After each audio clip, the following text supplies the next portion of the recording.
Hello, welcome you all on English India YouTube channel. This is Sarita Singh. आज के video lecture में हम जिस टॉपिक को डिस्कस कर रहे हैं वो है use of each and every. Each and every का यूज हमें कब करना चाहिए, इसी से रिलेटेड कुछ बातों को मैंने यहाँ पर लिखा है। वन बाय वन हम डिस्कस करते हैं। तो सबसे पहले हम देखते हैं कि ईच का यूज हमें कहाँ पर करना चाहिए।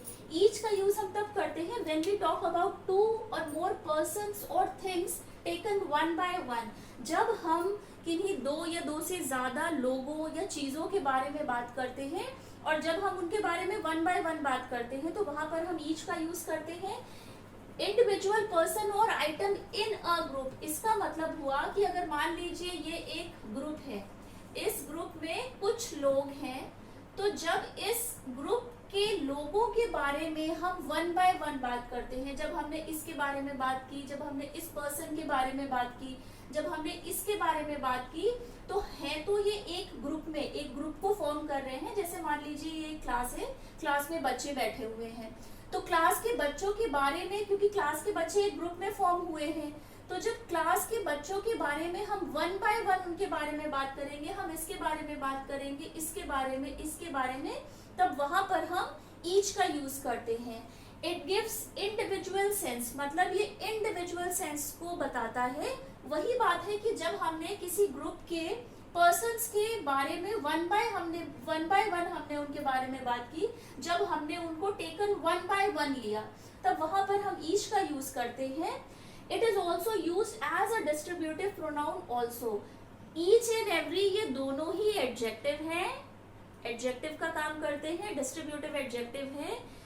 Eight a same time each is also use as a distributive pronoun, but वहां पर इसका स्ट्रक्चर अलग होगा। एग्जाम्पल में इस लास्ट वाले पॉइंट को हम डिस्कस करेंगे। तो ईच से रिलेटेड कुछ इंपॉर्टेंट एग्जाम्पल्स हैं यहाँ पर। फर्स्ट एग्जाम्पल है each student in our class got a prize, मतलब कि यहाँ पर बात हो रही है कि ईच स्टूडेंट, एक क्लास है, एक क्लास में जो बच्चे हैं, तो वहां पर each student in our class got a prize, तो हर एक बच्चे को, प्रत्येक बच्चे को, जब हम प्रत्येक बच्चे की बात करते हैं, हर एक बच्चे को प्राइज मिला है। और ईच के बाद ही नाउन का यूज होता है। स्टूडेंट यहाँ पर नाउन है, नाउन को जिसने डिफाइन किया है वर्ड ने, वो है एडजेक्टिव। नाउन को हमेशा एडजेक्टिव डिफाइन करता है, ईच यहाँ पर एज एन एडजेक्टिव की तरह आया है। सेकेंड एग्जाम्पल है last week it rained each day, तो लास्ट वीक की बात हो रही है। इट रेन्ड ईच डे, मतलब वीक में कितने दिन होते हैं, वीक में 7 डेज होते हैं। तो हमने अभी क्या यहाँ पे डिस्कस करा था, व्हेन वी टॉक टू और मोर पर्सन और थिंग्स वन बाय वन, तो वीक में भी 7 डेज होते हैं। जब हमने 7 डेज के बारे में ये बोला कि इट रेन्ड ईच डे, मतलब कि बारिश हुई थी, हर एक दिन बारिश हुई थी, मंडे को भी, ट्यूसडे को भी, वेडनेसडे को भी। तो यहाँ पर ईच का यूज हुआ है एज एन एडजेक्टिव, क्योंकि इसने डे को डिफाइन करा है। डे यहाँ पर नाउन है, ईच यहाँ पर एज एन एडजेक्टिव आया है। ईच का यूज हम तब करेंगे जब हम इंडिविजुअल की बात करेंगे, इंडिविजुअल पर्सन की बात करेंगे, इंडिविजुअल थिंग की बात करेंगे, जब उन्हें हम वन बाय वन डिस्क्राइब करते हैं। अब यहाँ पर जो लास्ट पॉइंट था, it is also used as a distributive pronoun. Each का use as a distributive pronoun भी होता है। यहाँ पर इन दो पहले एग्जाम्पल में, क्योंकि ईच ने मॉडिफाई किया है स्टूडेंट को, तो ये यहाँ पर एज एन एडजेक्टिव आया है। सेंटेंस देख के आपको आइडेंटिफाई करना पड़ेगा।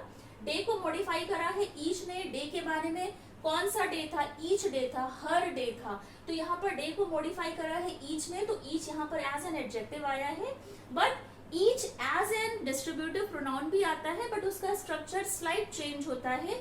यहाँ पर थर्ड एग्जाम्पल है each of us has a bicycle, तो यहाँ पर जब हम each of us has a bicycle की बात कर रहे हैं, तो यहाँ पर भी हम यही चीज कह रहे हैं कि हर एक के पास बाइसिकल है, प्रत्येक के पास बाइसिकल है। लेकिन यहाँ पर सेंटेंस में आप देखेंगे कि ये जो ऑफ है, ये एज अ प्रीपोजिशन की तरह आया है। ऑफ प्रीपोजिशन है, प्रीपोजिशन से पहले हमेशा ही सब्जेक्ट आता है, तो प्रीपोजिशन से पहले क्या आया है, प्रीपोजिशन से पहले ईच आया है। किसी भी सेंटेंस में सब्जेक्ट एंड ऑब्जेक्ट हमेशा ही नाउन होता है, या तो नाउन होता है या प्रोनाउन होता है। सेंटेंस का सब्जेक्ट हमेशा ही नाउन और प्रोनाउन होता है, क्योंकि यहाँ पर ऑफ एज अ प्रीपोजिशन आया है, प्रीपोजिशन से पहले each as a distributive pronoun आया है, क्योंकि ये एज अ सब्जेक्ट की तरह आया है और किसी भी सेंटेंस में सब्जेक्ट एंड ऑब्जेक्ट हमेशा नाउन और प्रोनाउन ही होते हैं। प्रीपोजिशन अपने बाद में हमेशा ही एक ऑब्जेक्ट लेता है, इसका ऑब्जेक्ट है अ बाइसिकल। तो सेंटेंस को पढ़ के आपको आइडेंटिफाई करना होगा। लास्ट एग्जांपल में है each of the student was present, each of the students was present. यहाँ पर भी ऑफ एज अ प्रीपोजिशन की तरह आया है। प्रीपोजिशन अपने से पहले हमेशा ही एक सब्जेक्ट लेता है और अपने बाद में हमेशा एक ऑब्जेक्ट लेता है। ये बात आप हमेशा नोट डाउन करके रखिएगा। प्रीपोजिशन के बाद में हमेशा ही उसका ऑब्जेक्ट आता है। यहाँ पर स्टूडेंट प्रीपोजिशन के लिए ऑब्जेक्ट का काम कर रहा है और प्रीपोजिशन से पहले ईच है। प्रीपोजिशन से पहले हमेशा ही या तो सब्जेक्ट होगा, सब्जेक्ट हमेशा ही नाउन या प्रोनाउन होते हैं। तो ईच यहाँ पर एज एन डिस्ट्रीब्यूटिव प्रोनाउन आया है, और जब each as a distributive pronoun हम किसी भी सेंटेंस में यूज करते हैं, वहां पर जो नाउन यूज होता है वो हमेशा ही प्लूरल होता है। जैसे कि स्टूडेंट यहाँ पर प्लूरल नाउन है। तो ये बात आप ध्यान रखिएगा कि ईच का use as a distributive adjective भी होता है, एज अ डिस्ट्रीब्यूटिव प्रोनाउन भी होता है। जब ईच का यूज, ईच हमको सेंस देता है इंडिविजुअल पर्सन्स का, थिंग्स का, जब उनके बारे में हम वन बाय वन बात करते हैं।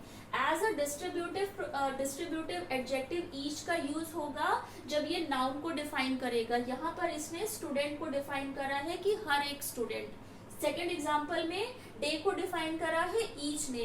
कौन सा डे? हर डे।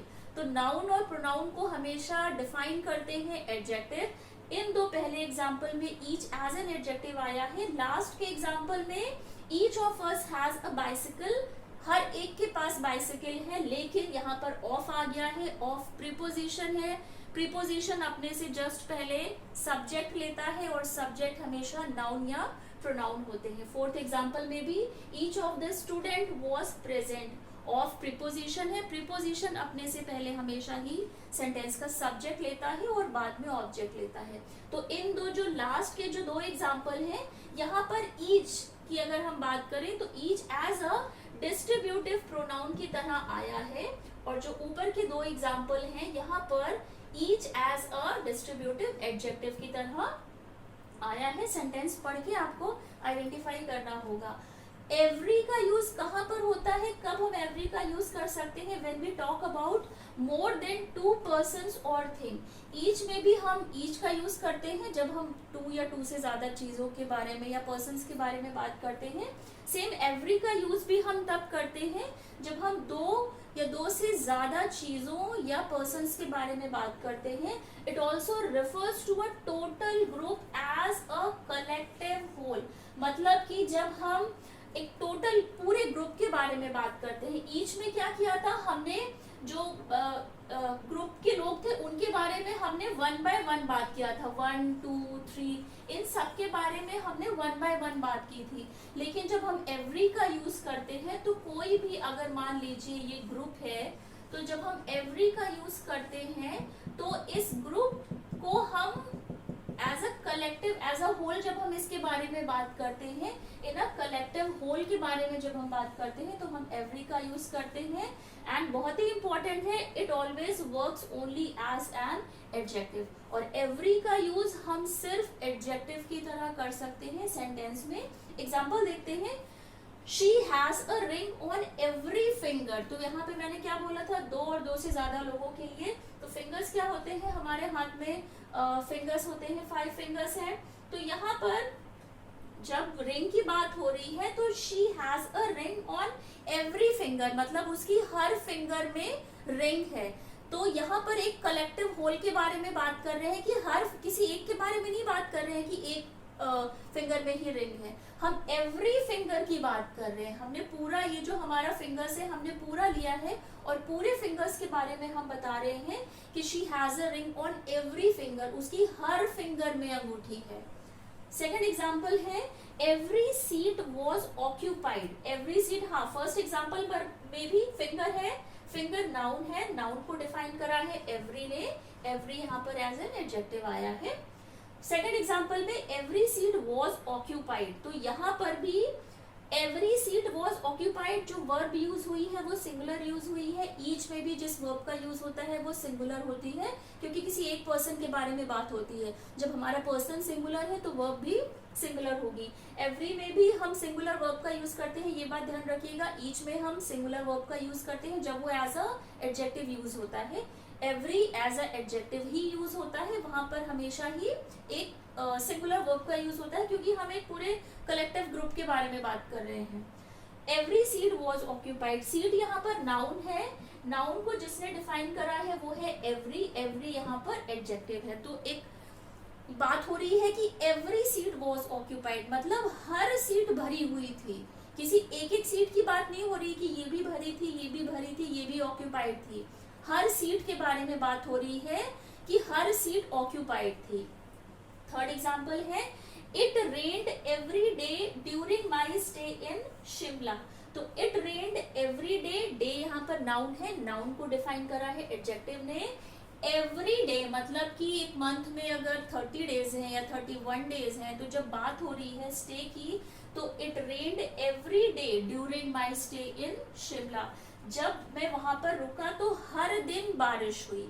मतलब कितने भी दिन हो सकते हैं, पूरे वीक भी, पूरा वीक भी हो सकता है, 2 वीक भी हो सकते हैं, 3 वीक भी हो सकते हैं, पूरा मंथ भी हो सकता है। तो every day during my stay मतलब हर दिन बारिश हुई थी। लास्ट एग्जाम्पल है every one of these chairs is broken, तो यहाँ पर भी आप कहेंगे कि ये ऑफ है, ऑफ तो प्रीपोजिशन है। हाँ, ऑफ यहाँ पर एज अ प्रीपोजिशन आया है, प्रीपोजिशन से पहले हमेशा ही सब्जेक्ट होता है।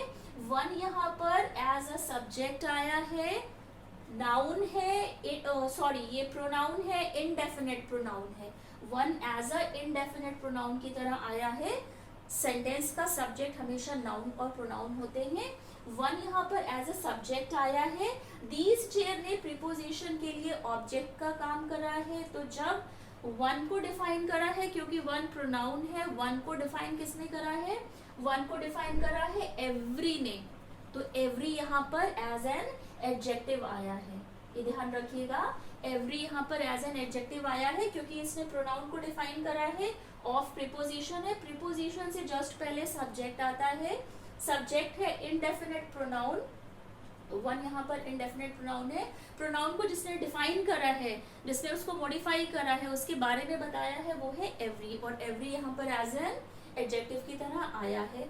तो हमने डिस्कस कर लिया है ईच एंड एवरी का यूज कहाँ पर होता है। ईच का यूज हम तब करते हैं जब हम किन्हीं पर्सन या थिंग्स के बारे में वन बाय वन बात करते हैं। ईच के साथ हमेशा ही सिंगुलर वर्ब का यूज होता है। एवरी का यूज एज एन एडजेक्टिव सिर्फ होता है, और एवरी का यूज हम तब करते हैं जब हम किसी कलेक्टिव होल के बारे में बात करते हैं। रिलेटेड एग्जाम्पल हम डिस्कस कर चुके हैं। तो आज के वीडियो लेक्चर में बस इतना ही। टिल देन टेक केयर, मिलते हैं अपने नेक्स्ट वीडियो लेक्चर में।